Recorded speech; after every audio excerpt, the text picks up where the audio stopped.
and welcome to another episode of the Fantasy Writers Toolshed.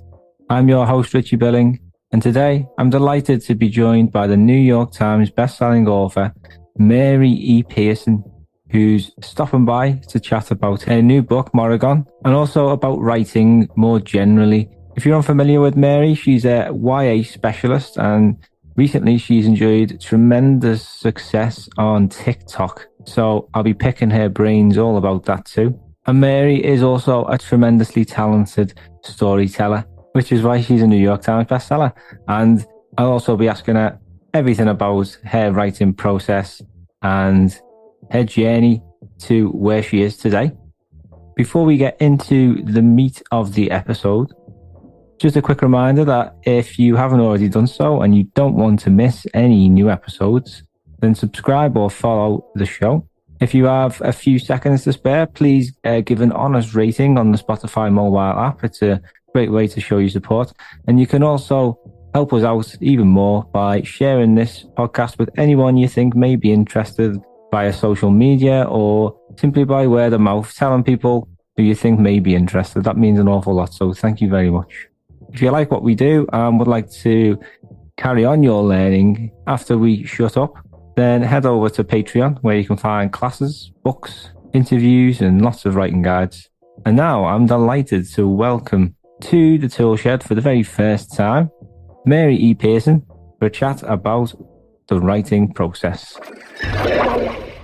I'm thrilled to be joined by the New York Times bestselling author, Mary E. Pearson. Mary, welcome, and how are you doing today? I'm doing great. Thank you so much for having me here today. Oh, no, thank you very much for taking the time to chat with me, especially with a new book coming out at the end of the month. You must be really busy. Yes, it's been a while since I've had a new one come out, and I've forgotten how crazy it gets. So yes, very, very busy. And, just this time of year with holidays and everything, it's also very busy. So yeah, pretty much chaos around here. I've had a little peek and I absolutely love the cover and love the sound of it as well. And is this a new book then? Like a brand new book, new story? It is, it's kind of new, but kind of not. It came out in 2015 as an e-novella, and it was sort of a promotional thing for the final book in the trilogy of the Remnant Chronicles, The Beauty of Darkness. And my editor asked me to write a short story. It was only supposed to be very short. Well, I ended up falling in love with the characters, and it became a longer story than a short story. And it kept growing, and I finally just had to let it go. But by then it was a novella. Yeah. And it was only published as an ebook.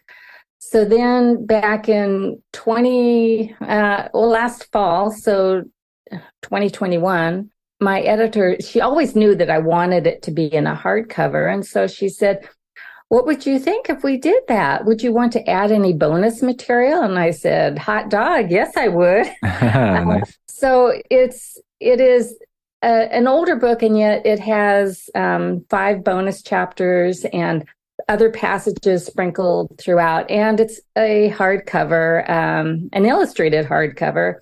And so it's brand new to me, and it's just like the dearest thing because I've wanted this book for so many years. And lots of people cannot download ebooks. And so now we have a hardcover plus, some extra material, some bonus material to go with it.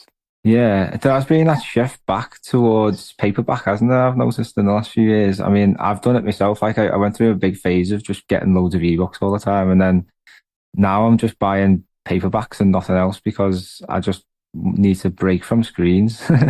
Exactly. That's, I think, how I feel. I spend so much time on a computer writing that I really have to go to paper for reading. It's, you need that break. And I think computer screens can be really hard on your eyes and your stress level and your focus, just a million different things. Having an actual physical book where you can go curl up with it is everything to me. Yeah. I know, and it's the portability as well. Like recently moved house, and one thing I can't do anymore is go to the park and read, and because it's just too far away from the park now. But that was one of my favorite things. I used to do it every day, even when it was Oh yeah. raining. Sometimes I'd find a little dry spot under a tree and get my book out. Yeah, I mean, and it's kind of it's like a little escape. The rest of the world is gone when you know open up those pages. It's just you and the story, Yeah, and no and blinking messages from various notifications or anything like that. yeah, and this book's called Morrighan, isn't it? Yes, uh-huh, uh-huh. Yeah, I do love that name.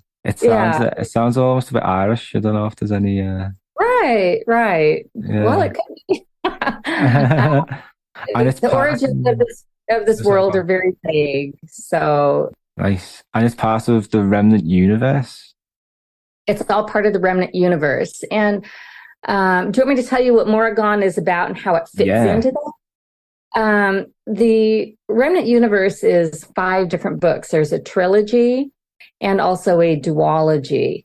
And the trilogy begins with the Kiss of Deception, skip down 3 books, and then the duology begins with Dance of Thieves. Well, in between all that, I wrote Morrigan. And as I had mentioned earlier, it's a story that came between the first 2 books of the trilogy and the final one. And so I had already kind of laid out this universe of the remnant world, and it is fantasy. I think we probably established that already, but it's, you know, a fantasy world. And I had written about the kingdom called Morrigan. It's this big, powerful, the most powerful kingdom in the remnant universe. But the whole remnant universe is based on unreliable histories. And so when I was asked to write this book, I knew that I wanted to write about the namesake, who the kingdom was named for, the girl. And so it kind of brings to light how false some of those narratives were and how that history isn't all it's cracked up to be. Nice. So the long and short of it is it's Morrigan is a prequel, even though it came a little bit later. I would recommend reading it a few, stories in, not as, your very first book. It's about a boy and a girl who are from enemy camps in this, do I dare say, I hate giving off spoilers, but I won't. It's in a world that's been devastated by some cataclysmic event. Everybody in this world is just barely getting by and trying to survive. And this boy and girl, yeah, yeah. This boy and girl from enemy camps meet, and they develop a rocky friendship. It's very uncertain at first, but they keep it hidden away from their respective families and tribes because they're enemies. Yeah. Sometimes, several years will pass before they see each other because they're very nomadic and they have to go wherever they can find food. And so they meet again and again, and their secret friendship starts growing and they fall in love. And that is when history is kind of set in motion. I love this story because it shows 2 people from very opposite worlds just trying to get by, trying to struggle, but out of these horrible ashes and devastation that they're in, it's like love doesn't go away. Yeah. It's one of the constants in our humanity is we have wars and we hate people and we fall in love. Definitely. Yeah. It's a really powerful theme. Yeah. And so that's kind of really what the whole remnant universe is about. But here we see that this this young couple trying to survive, and it's a very tender, bittersweet story.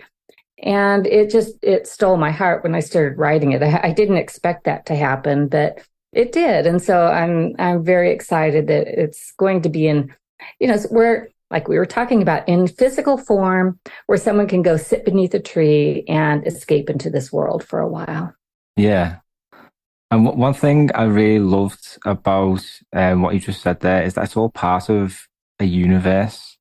And it seems, I don't know if you've noticed this as well, but there seems to be like a bit of a shift towards this rather than writers creating like series of books, they're more creating like the universe and you can tell very different stories, but all quite, all related in some way.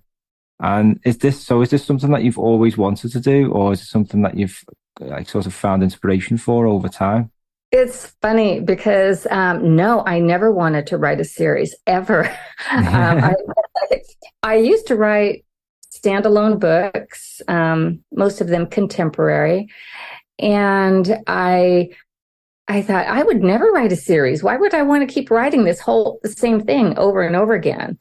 And then I wrote The Adoration of Jenna Fox, and that was a near future sci-fi story, and that was published in the UK as well. But there was a story within that, and I think a lot of writers, experience this. Is you start writing something, but another character or story catches your eye, and you just think, what would happen to them if all those what ifs start? Yeah. This one little what if would not go away, and so I started writing about another character in this world, the Jenna Fox world. And oh my gosh, it just took me away. And that's when it became a third book. And that's when I realized that I write long. My books tend to be very long. I love the landscape that a series affords. You can write very long books. You can get very deep into characterization and setting and all of those things. You can write a very complex world in a series, and I've been doing it ever since. The Jenna Fox series was sort of like accidental. It's where I discovered it. And then I wrote the Remnant trilogy, loved it. Again, another little what if came into my mind. So I wrote the Dance of Thieves duology. And I could just keep spitting these things out forever because as they become real for you, yeah, you can always imagine other characters and what they've been going through. It sounds like you never really have a shortage of ideas. Oh, no. Never. Yeah. I think it's having the time to write them. And that's, I get emails all the time from people wanting me to write about these characters or those characters. And I think, gosh, I would love to do that. But I'm usually always in the middle of another book. And it takes a long time. I mean, my books are, 500 plus pages each. Not Morrighan. Morrighan is it's a very thin novel, which was really fun. But, you only have so much time, and I'm not particularly a fast writer. I when I'm in the throes of drafting, I can spend all day coming and going back and forth to my computer, 12 hours starting in the morning and closing up at, 8 o'clock at night. Yeah. Not constant, but it takes a long time to write a book. So my problem is I just wish I was a faster writer. I think everyone has their own process, and that's what I love about it. It's that there's no sort of golden rule. There's no sort of formula. It's just what works for individuals. And that's where the sort of creative genius is there. Yeah. I know exactly how you feel because I'm one of them people who I can only sort of do it for short bursts and then I need to go away, do something else, come back. But the motivation's still there. It's just that sometimes it just doesn't click. Right. And it's funny when you do step away from the computer. I'm a big walker. I love to go for walks. That's where so much of my dialogues, sometimes I'll be walking and I will dictate some dialogue that I think, oh, this is perfect, and I don't want to lose it. But stepping away from the computer is where it allows your brain the chance to work out those little knots that you can't when you're really, really trying. Yeah. And would you set yourself a target to like a set time to finish a book in, or do you just let the process come naturally? Well, usually I am under contract. So the publisher, they kind of want it by a certain time. And so I kind of know how many words I have to write a day to meet that goal. Although I never know, when I started writing the first Remnant book, I thought it was going to be maybe 100,000 words. And I think it ended up being about 130,000. So you never know exactly, because the story is its own life force, and you have to listen to it. That's a really good way to look at it. I always feel like it's something that is evolving constantly, and I don't know, you could keep changing it even after it gets sent for like the final print or whatever. There's still always something that you can change and right. develop, That's one reason I tend to not read my books once they're published, because I still want to change things that are happening in it. It's too late. Yeah. So are you more of a planner then, or do you sort of see what happens as you go? Have a bit of a sort of loose idea? I have evolved over the years, and I've written a book in every possible way, planning and pantsing. And one book I wrote just strictly by hearing a voice in my head and followed that character. I didn't even know anything about it, but I just went with it. So there's a million different ways to write a book. And one thing that I usually say when I talk about writing, I'm talking about my process, which is probably not the greatest process in the world, because I'm always figuring it out. But everyone has to find their own way, and there's just no one way of writing a book. But I tend to, I have an idea in my head for a long time, and so I don't write anything down, because I think writing it down sometimes lets that energy out. And so I wait until it's really built up inside me, and I know a little bit more about the character, what their problem is. I can envision an ending already, a few key explosive scenes in the story, turning points. And then I sit down and I start doing all that nesting and planning, figuring out a little bit more about the world. Because there's, for me, a story, there's some key elements that all kind of work together. A lot of people say, are you into plotting? Are you into character? And really, to me, it's all plotting, character, setting. They are all just molded together. You really cannot separate the three. You can't have a character without a setting. The setting is what creates who they are. We are all part of sociological like developments and stuff. Political, everything. And you can't have a problem without a character to show, that's how the action comes to life. And you have to care about the character, or you don't care what the problem is. So you need to know some of the interior world. So I kind of start looking at the character and what it is that they really want. There's so many things that drive a character, and sometimes it's an actual, outside need or want. Sometimes it's an interior lack that they have to fulfill, insecurities, that sort of thing. So I kind of start jotting down some ideas. I have like little lists that I make, and trying to explore everything that motivates the character, because motivations are everything. If the character does things just because, as an author, I want them to do it because it fits the plot, then that character isn't believable. I really have to get inside their head. So I kind of do all these things, which is, I guess, the architecture in my head. And in talking to a lot of writers, I find that there are some people who do that interior architecture, and some people do it all on paper. I've never been successful doing it all on paper.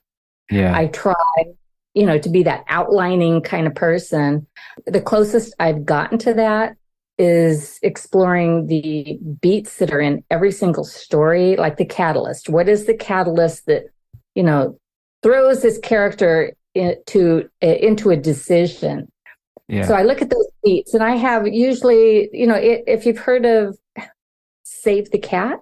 Yeah. Familiar with that? Yeah. I think there's 15 in that one. I generally have like 13 in my head that sometimes you don't know what those things are until you get there.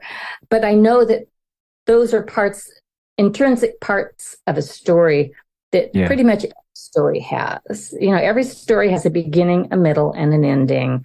A climax, turning points, that kind of thing. Yeah. Yeah, it's spot on, isn't it? Yeah, you've shared so much wisdom there. I don't know where to start. I think I'd love to go back to the characters, because it does seem like you do love characterization, getting into that character's head, and you are brilliant at it. And I was just wondering whether you had a sort of approach that you take to really get to know that character. Well, I guess the very first thing I ask myself is, what does this character want? Yeah. And it's really basic. What do they want out of this situation? What do they want to change? And then I go a little in the next level deeper. And what is it that they need, though? Maybe they don't even know that they need it. I think a lot of characters have some kind of lack in their life, and that want relates to that need.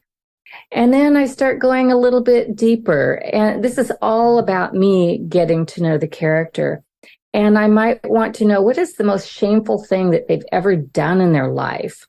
I think as we start, fleshing out a character, and you don't have to make every one of these things a big moment in the story, but I think it does round them out so that they become real in the reader's eyes. Yeah. And you look at their flaws. Everybody is not perfect. How are they imperfect? And where do they blow it and screw up? And are there things that they are in denial about that they just won't accept? So looking at all their shortcomings and their strengths, their wants and their needs. And for me, that's really fun, just to see this character kind of grow and having their own little idiosyncrasies. They really do become like real people in my head. And I hope that that's what they become in other people's heads too. Yeah. It's amazing, isn't it? When I finished my first novel, I was actually quite sad, and I was trying to explain to someone, and it was like, well, these people have been living in my head for like 2.5 years, and now they're gone. Yeah, it is, and it's hard to let go. You carry around all these people with you that have these whole lives, but nobody knows them the way you do. Yeah. Well, hopefully they do when they read, your stories. So. Yeah, that's the aim anyway. Something I want to ask you about was plotting. I know a lot of people, they might think of like just a few scenes, like really dramatic scenes, and then try and work a story or a novel around that sort of iconic moment. I mean, what have you got to share in terms of plotting advice? Is it something that you sort of keep quite vague and let the characters figure things out and develop the plot as you go along, or is it something again that you've taken different approaches to? The plot is related to the characters' want, what it is that they want, and that relates to a million different things. How the world is crushing them, blocking them from getting what they want, how other people are preventing them from being everything that they can be. A lot of times my stories, they begin with a question that has to do with our outer world, things I don't understand, things I want to explore.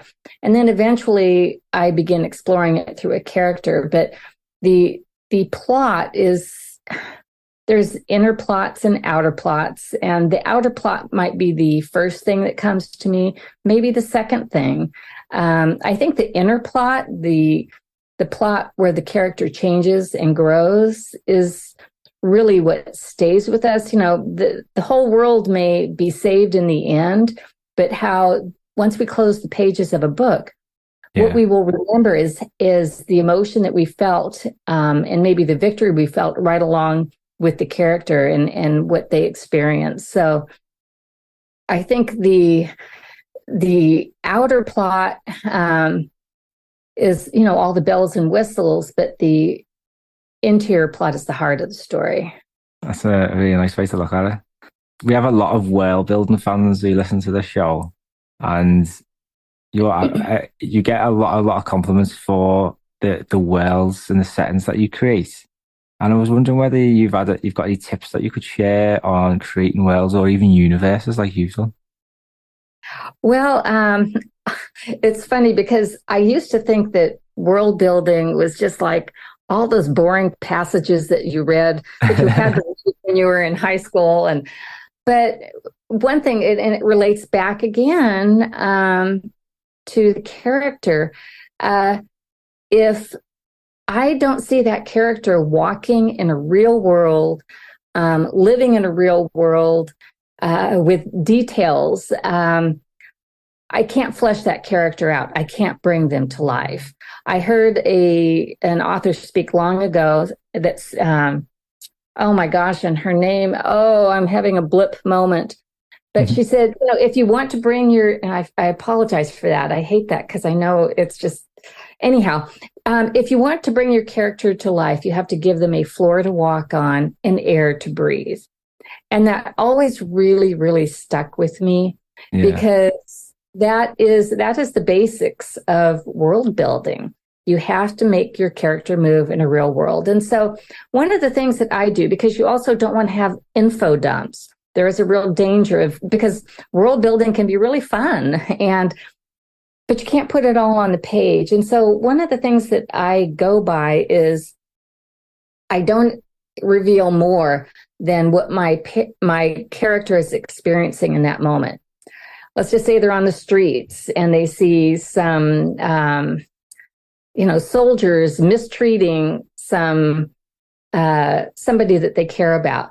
That's my opportunity to explore some of the political, laws of that world.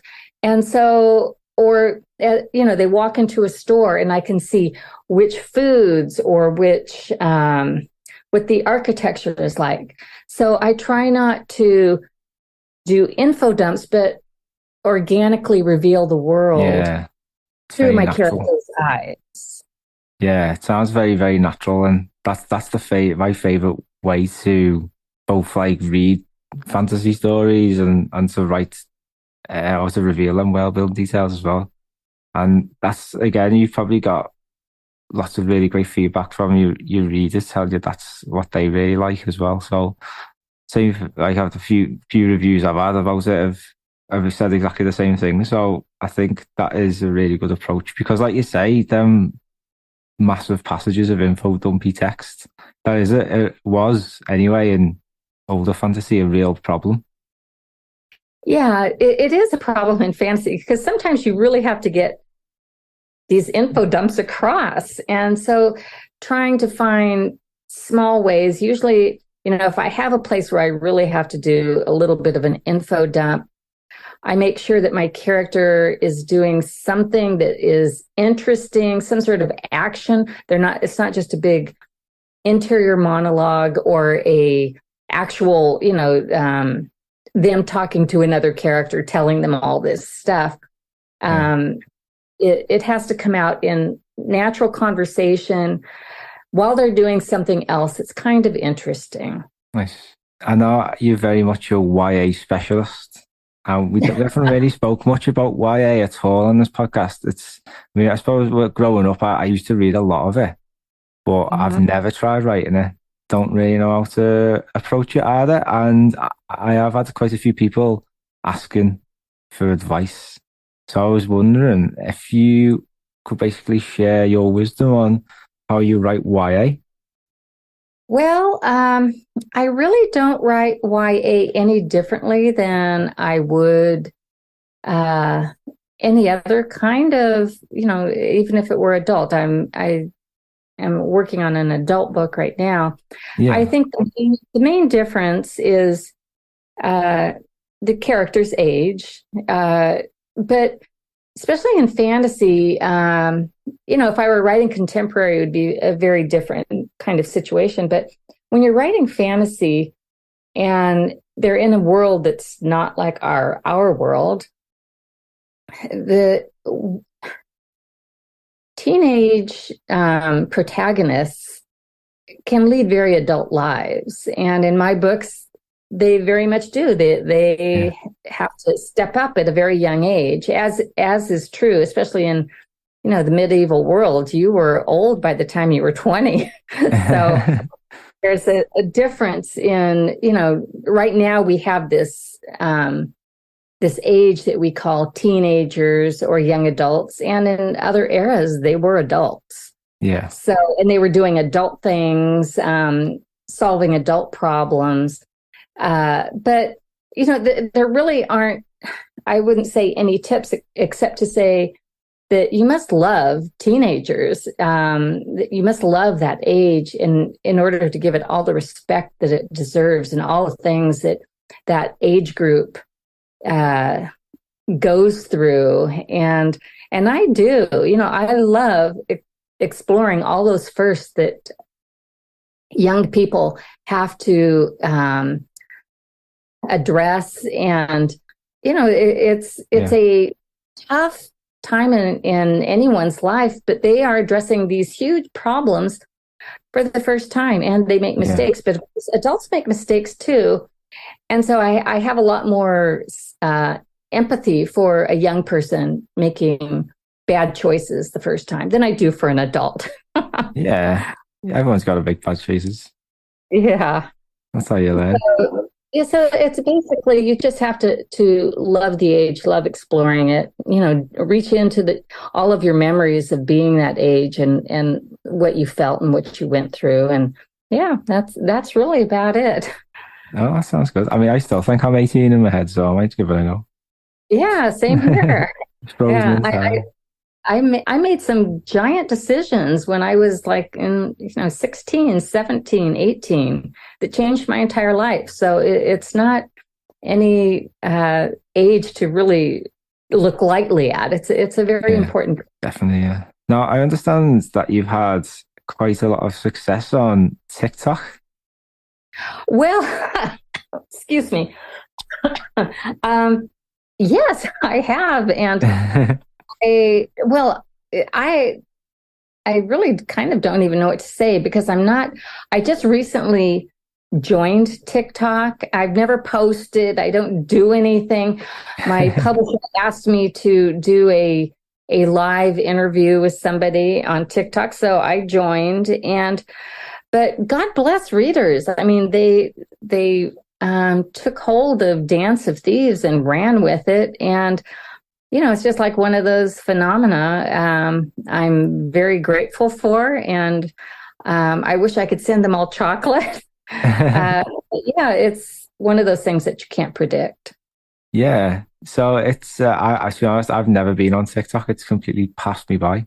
But I know it's become such a powerful thing, especially in the book world. And that's sort of come about organically through this community, this book talk community who decided to review your book, and then it's just blown up from there. Is that basically right? It just becomes viral, and and that's one reason I didn't go on there.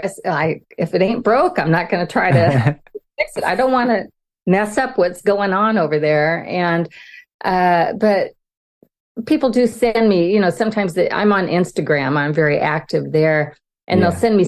They will repost, the TikTok videos, and I just love them. I mean, they are so good and cute and funny, and they're very creative. I have to hand that to the readers. They are just so inventive and creative, and I'm very appreciative. Yeah, it's amazing. It's something I've not actually sort of got my head around, like the sort of creating videos. Like I feel too awkward. Like, so it took me ages to get used to this podcast. Well, I'm sort of part of it is just trying to find a balance. I enjoy having that interaction with readers and, just, and also with other writers, with Instagram, there's a whole book community. Yeah. And you do have to find balance because my main job is as a writer, and I'm not a video maker and, all of these other things that sometimes I think authors feel this pressure to do it all. Well, maybe some people can, but a lot of us can't. We need to focus on our writing. So that is my priority. When I'm having my coffee, I will respond in the morning to various things on social media, but then that's it. Then I get down to work and I get back to doing what I do. It's good routine. Yeah. So I think there's a good final question to wrap things up with is what would be your best bit of advice to anyone who's thinking about writing a story or a novel? Oh gosh, there's so many good craft books out there. I would highly recommend. I mean, that's what I did when I started out. Why reinvent the wheel? Other people have already been there. Read and learn from them, and so I become a really big craft book junkie. I've never met one I didn't like and didn't get something from. Yeah, and there's, Save the Cat is one. The Anatomy of a Story by John Truby. Writing the Breakout Novel by Donald Moss. Bird by Bird by Anne Lamott. There's a million of them out there. And so, take advantage of those writers who are sharing some of their journeys.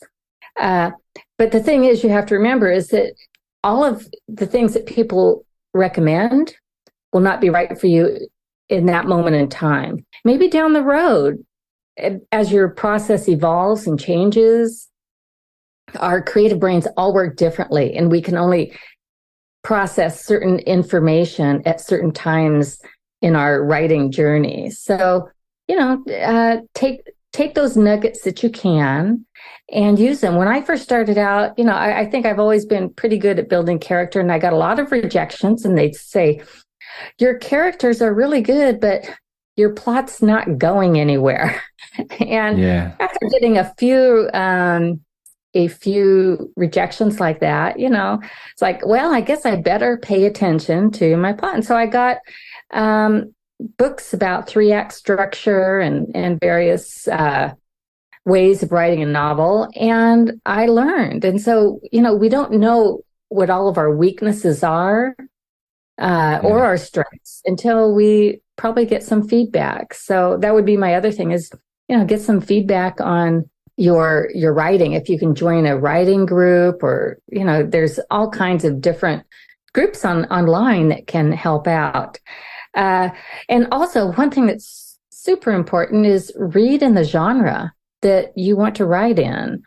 Know what's out there. And also, read out of your comfort zone. I think there's a saying that you have to read 1,000 books in order to write one. And I think that's very much true. You have to internalize the good elements of storytelling before you can even try to write one yourself. Yeah. And, and know basic story structure. Even if you're a pantser, you have to know that there's,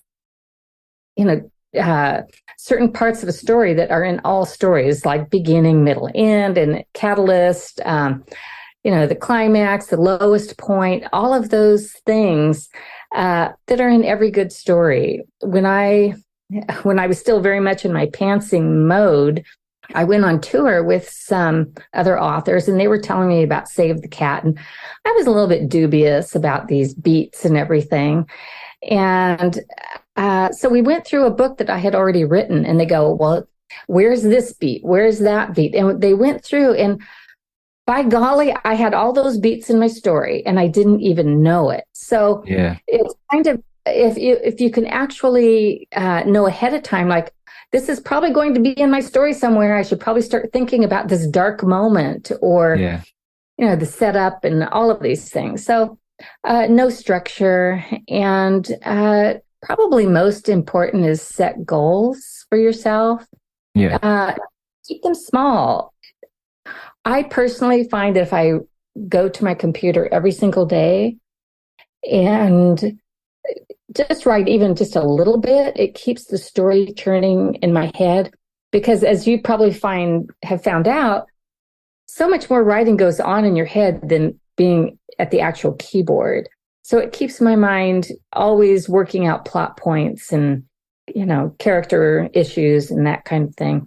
Maybe 100 words. 100 words is only like 1/3 of a page. It's not very much. And if you set small goals, it's not so overwhelming, and it'll keep you in the story. So just set goals, everybody's life schedules and work schedules are all different. Whatever works for you, just, set that part of time aside, because that's what you are hoping to achieve, and you can. It's just taking off little bites at a time. Definitely. That's a really great way to look at it. Mary, thank you so much. It's been wonderful chatting with you. You've shared so much wisdom. I've learned loads, and I'm sure if you're listening at home, you've learned something new as well today. A massive good luck for the latest release. This episode's coming out on the 28th, so tomorrow, the 29th, it comes out. Is that right? 28th, 9th of November? It comes out on the 29th, yeah. Oh, so very exciting. Are you doing anything to celebrate the big day? I am going to be doing some stock signing at my local bookstore, and then probably just taking a good long nap after everything that's been going on. So, but thank you, Richie. I really appreciate you having me, and your questions are fabulous, and I wish you all the best with your own writing. Oh, thank you very much. I'll put all the links to everything in the description, and you can buy Morrighan, and also check out Mary's website, because I know Mary, I found some really fantastic articles about writing on there. So is that something that you do quite a lot of, writing on your website, tips and guides and stuff like that? Yeah, I have a few, if you go to the page, it says for writers. There's some links to some various articles, and also some books that I highly recommend, some craft books, which I mentioned. So, Mary, thank you again, and we'll speak to you soon. Thank you so much. Okay, take care. A huge thank you again, Mary, for giving up your time, also your very, very busy schedule, to chat with me about all things writing and your brilliant new book, Morrighan. You can find the links for the book in the description. Please do go and check it out. It's an absolutely beautiful looking book, and the story sounds fantastic. So if you are a big fan of Mary's universe, or if you're looking for a new book to dive into, then do check it out. Thank you very much for listening today. To make sure you don't miss the next episodes, be sure to follow or subscribe. And if you've liked what you've heard today, then please consider giving us a quick rating or review. And one of the best ways you can support the show is by sharing it with anyone you think may be interested. And lastly, don't forget, if you want to carry on your learning beyond this episode, then head over to our Patreon page. You can also join our writing group, which now has over 300 people in it. So it's grown really quite quickly. And just on the Patreon page, you can get access to lots of classes, books, guides, interviews, and much, much more. So yeah, head on over there to check that one out. And that is all for today. Thank you very much again for listening, and keep on scribbling.